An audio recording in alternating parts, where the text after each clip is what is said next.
I know he doesn't remember, but when my daughter was much younger, I actually brought her, and she was kind of intimidated. But I wanted her to just see him and meet him and understand what this all means in the greater context. And I think even though Arnett may be slowing down, but we have to carry that baton and keep on pushing and teaching younger people and just repeating the story, just like the storyteller or the griot. We have to repeat his story because he set the bar very, very high for all of us, and I think it's our moral obligation to continue the work that he started. I think that's what defines us as a community and as a people. And Arnett, I just want to say thank you very much. You're the best. You are number one. Thank you very much.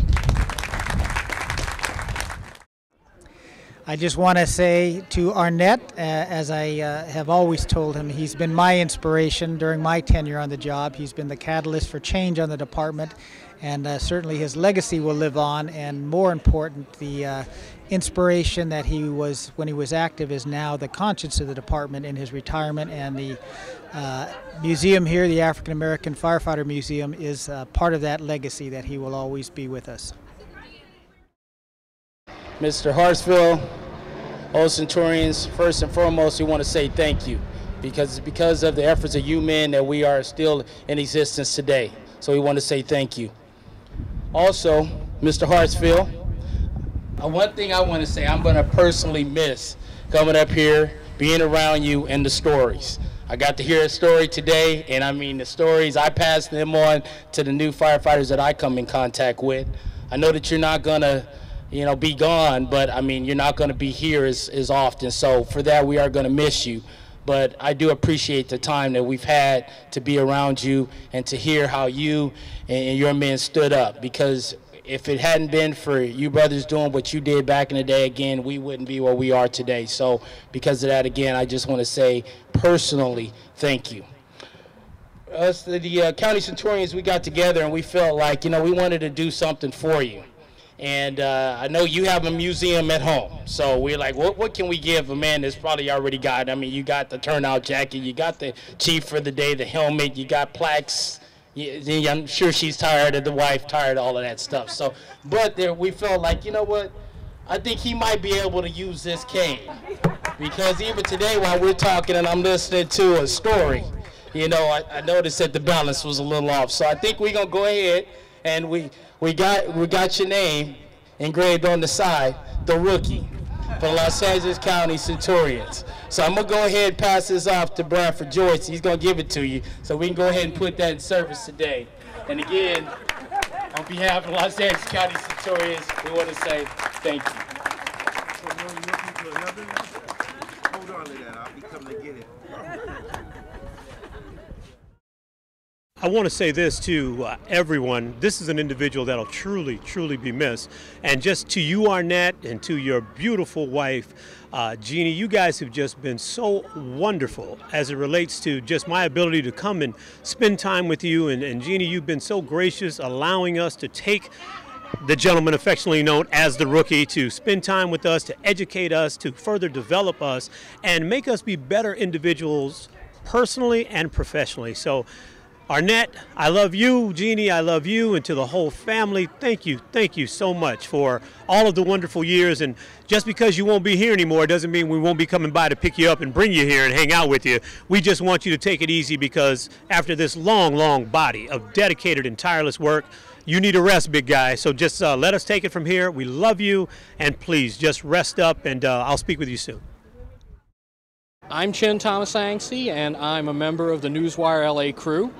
But my relationship to this particular museum and Arnett Hartsfield is a lot deeper than just doing this particular program. I first met Mr. Hartsfield, I think it was about 11 or 12 years ago when we were pitching a small movie, a movie that's long since done and forgotten. We got to meet him, and when I first met him, he just had all this energy, and he showed me all of his books and his history and everything. He was truly a man I wanted to know. Well, I had a chance to come back later and do a much more comprehensive history of the Stentorians and the African-American firefighters of Los Angeles City and County. And it was on that project that I really found out who this man was and what he had done and what makes him such an icon in the Los Angeles area. And even after the film was done, the film's been done for about 7 years now, I still come here to the museum and I still look at this place as home. And it's just something that you really become a part of. But Mr. Hartsfield was truly the linchpin in that whole relationship. And now that he's leaving, you know, I don't know, you know, what it's going to be like around here, but his spirit and everything he gave to this museum is always going to be here. And for me personally, he's always going to be a part of my life. So I can guarantee you, Mr. Hartsfield, like the Stentorians got stuck with me, you're stuck with me for life. And so here's to you and your fantastic wife, Jeannie. Have a great one, and I'll be seeing you. I'll be seeing you more than you think. Hi, I'm Jeannie Hartsfield, the wife of Arnett Hartsfield, the rookie. And it's been an interesting 20 years that we've been married. And we've had many parties here at the museum. I kind of missed him every Tuesday, Thursday, and Sunday, particularly Sunday. And so I'm so happy that he has decided to retire. I asked him, why? What made you decide this? He said, because I'm old and tired. He's 94 years old now, so I can believe he's tired. So it'll be a good thing to have him home. And today's party was absolutely beautiful. And I know he'll think about it many, many hours when he's home sitting and thinking. So I want to thank Brent and all the staff that helped to make today possible. He's a great man. He's an icon, but he still has to make his own bed.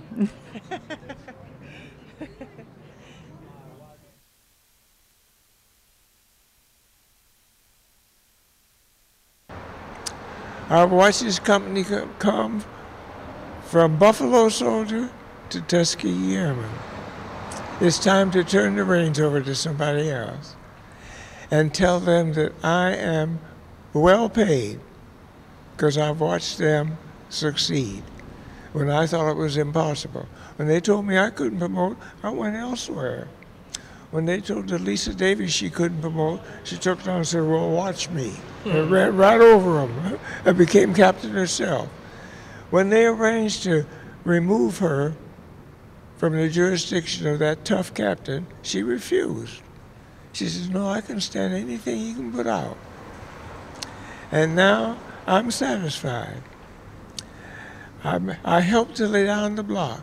All I want to do is share the credit with some of the other old Stentorians. We have been paid. We owe as much to them as they claim they owe to us. It's time to move aside and let them take over. And I'm proud of what they're doing. And on that note, thank you, Mr. Hartsfield. And that's it for our special coverage of the celebration of the retirement of Arnett Hartsfield from the African-American Firefighter Museum here in Los Angeles. We wish Mr. Hartsfield luck and a lot of love, and we'll see him back here from time to time. He's not entirely gone yet. And that's it for this edition of Newswire L.A. We thank you for joining us. For everything Newswire L.A., catch us on Facebook and Twitter at Newswire L.A. I'm your host, Thammasaengsri, saying so long, and we'll see you back here next time.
you.